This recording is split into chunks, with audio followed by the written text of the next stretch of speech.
Hello, hello, Doha. How are you guys today? It's so great to be here with you guys. I am so inspired. My last couple of days here have been just absolutely amazing. I've met so many amazing people, and it's an honor to be here with you guys today in the WISE Summit. Now, this theme, unlearn, relearn, what it means to be human. Indeed, this is the question of our age. Everything is being called into question. So my name is Jason Silva. Many people know me as the host of the Emmy-nominated television series Brain Games on the National Geographic Channel. And the television show Brain Games resonated across the world because it taught people the ways in which our brains perceive reality, but also the ways in which our brains misperceive reality. And therefore, you could say that the show was very much about unlearning and then relearning what it means to be human. Now, for me, this all starts with a passion for human imagination. It starts with a passion for human creativity. And this has turned into a passion for technology and innovation, for I believe that technology is the embodiment of human creativity in the world. Technology is the literalization of human imagination in the world. Technology is how we turn the human mind inside out. It is how we exteriorize our minds in the world, concretized in the form of tools that we then use to extend and transform our boundaries and redefine what it means to be human. And by the way, this has always been the case. If you go back 100,000 years, the dawn of humanity, right, in the savannas of Africa, when early humans first crawled the land and they first picked up a stick on the ground and they used that stick to reach a fruit that was on a really high tree branch. We've been using our sticks, our rudimentary instruments, our tools to extend our reach, to unlearn and relearn what it means to be human, to redefine and to transcend our boundaries. As the philosopher Marshall McLuhan famously said, we build the tools, and then the tools build us. We have a circular relationship, right? A self-amplifying feedback loop between us and our tools that has snowballed and gotten us to where we are today. Again, crossing a threshold, unlearning and relearning what it means to be human. We didn't stay in the caves, as Ray Kurzweil said. We haven't stayed on the planet. Soon, we won't even stay within the limitations of biology. To be human is to be transhuman. Technology is our exoskeleton, our extended phenotype, our second skin. The cognitive philosophers David Chalmers and Andy Clark, in their famous essay, The Extended Mind Thesis, first put on the following definition about the human mind as it exists today. That the mind is not limited to the brain. We exceed our materials. We have spilled out beyond our brains. And that the mind today is what emerges in the feedback loops between brains, tools, and environments. Right? We think with our tools. We think through our tools. Right? We unlearn and we relearn what it means to be human. We incorporate non-biological props and scaffoldings into our cognitive apparatus and continue to redefine what we are. Now, today we're living in the age of rapid change, right? Acceleration is the new normal. Disruption is the name of the game. It feels like the rug is being pulled from underneath our feet. There is a kind of vertigo, right? There is apprehension and fear, right, in the face of such massive disruption where billion-dollar companies emerge from nowhere and billion-dollar established companies can disappear just as quickly. And the question is why? Why does it feel like reality is on time lapse today? Right? Why are we witnessing these changes in such fast, real time. Because technology has always changed the world. It has always disrupted the status quo. It has always forced us to contend, to unlearn, and to relearn what it means to be human. But back in the day, these technologies changed over many generations, right? They accrued over time. So for most people, you were born and you died in a world that didn't change very much, right? So it wasn't as disruptive. But technology still emerged in a way that changed the world, from the wheel to harnessing fire for the first time. That's a great example, right? There's a fabulous book called How Cooking Made Us Human that makes the case that when we first harnessed fire for cooking, that was a prosthetic external stomach, a piece of technology that pre-digested our food and made everything we ate more absorbable, more digestible, and freed up the cognitive real estate for us to do everything else. Before cooking, we spent most of our time chewing. So technology has always changed the status quo. Harnessing electricity, the advent of the airplane, right? But what makes today different? Now, this has to do with the rate at which technology progresses, right? No doubt you guys have heard of Gordon Moore, the co-founder of Intel. Now, he was the first guy who identified a very curious trend about how technology progresses. He called it Moore's Law. And essentially what he observed is that technology progresses, evolves at an exponential rate. But here's the thing, human beings evolved in a world that was linear and local. And so now living in a world that is global and exponential creates a cognitive dissonance because our intuition continues to be linear. Meanwhile, technology progresses exponentially. So what is needed again is to unlearn linearity and relearn to think exponentially so that we can properly address the grand challenges of humanity using emerging exponential technologies. So what's a quick way of understanding the implications, the difference between linear change and exponential change? Perhaps no better example exists than Ray Kurzweil. Ray Kurzweil wrote a book called The Singularity is Near, When Humans Transcend Biology. And he is now the head of engineering at Google, and Bill Gates called him the best guy alive at predicting the future.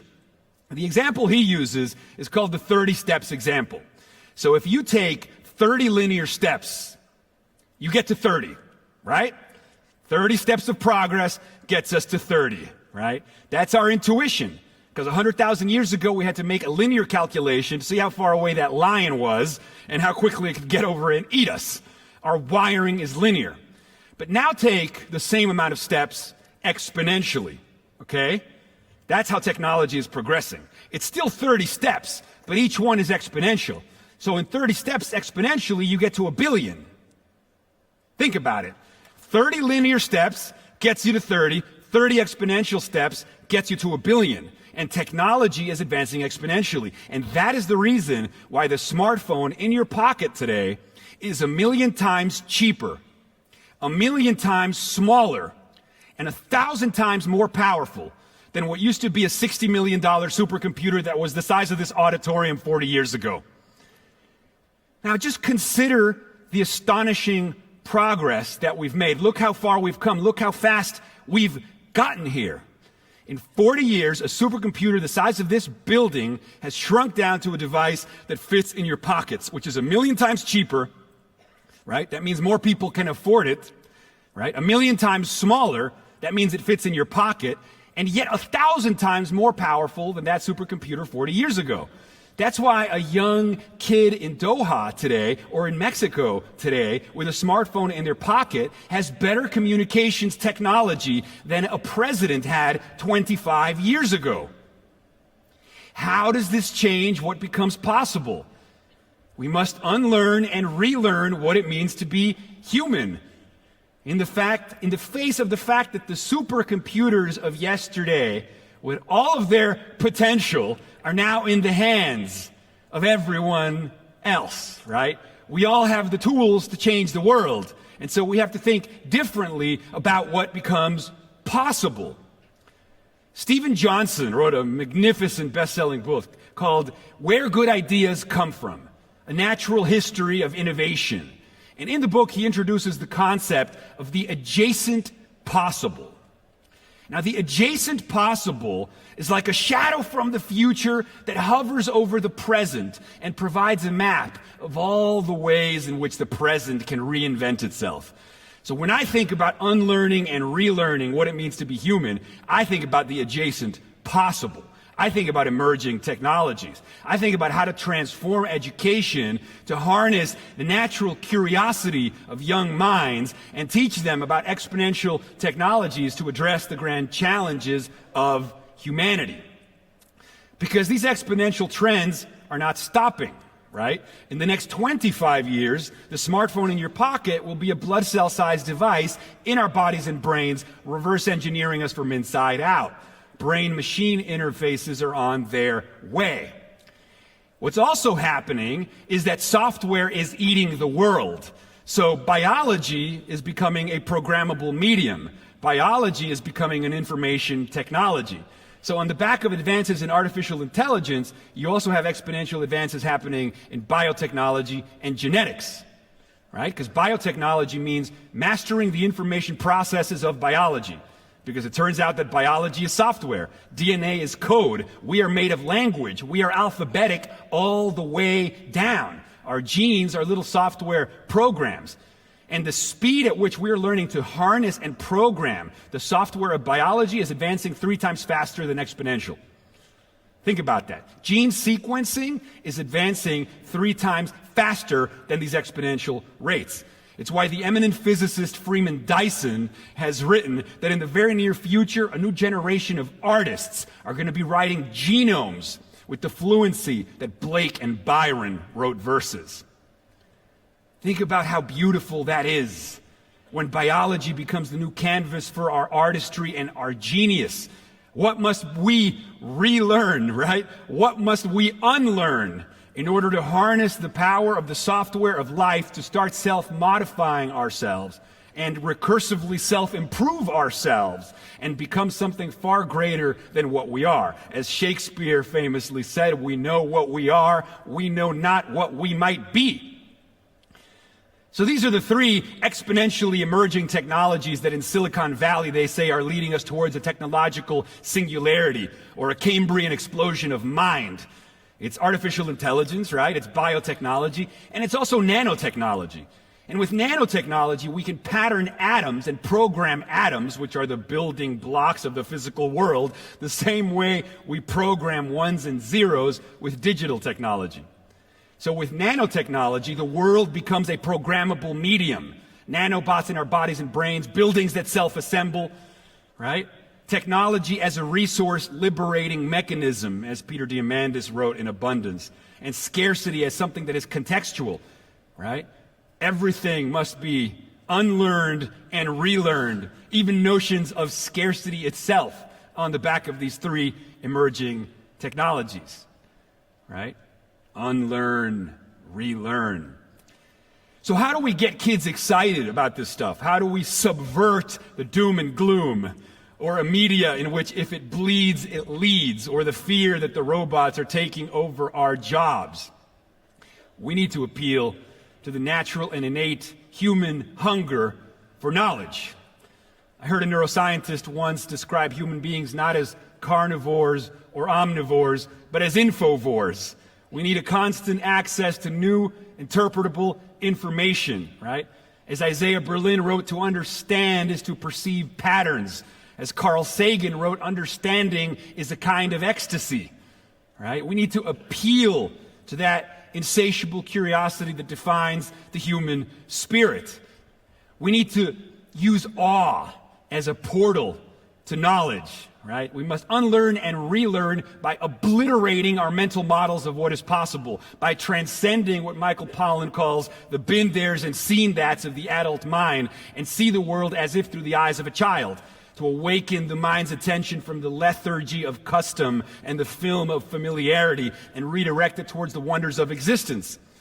research in Stanford and Berkeley recently on the subject of awe, right, which they describe as an experience of such perceptual expansion that our mental models of what is possible are obliterated to make room for this new experience. Whether it's learning something new for the first time or witnessing a Qatar Airways aircraft taking off into the sky or gazing upon the stars in our solar system and in our galaxy. These experiences stretch our minds, and once a mind is stretched by a new idea, it never returns to its original position. And it turns out that these experiences of awe and wonder, these transitory, enchanted moments, even though they are temporary, they leave us with a lasting afterglow with cognitive benefits. Experiences of awe leave us with increased feelings of well-being, increased feelings of compassion, increased feelings of creativity, right? Increased feelings of connection with our fellow other students and other people. So we need to use, I believe, awe and wonder as the entry point to open our minds to a world beyond our imagination. We must unlearn, we must relearn what it means to be human. Thank you very much. Thank you. Thank you. Thanks, guys. Thank you so much. Thank you. Thanks so much, Jason, for that fantastic speech. And you've left us with a lot to think about.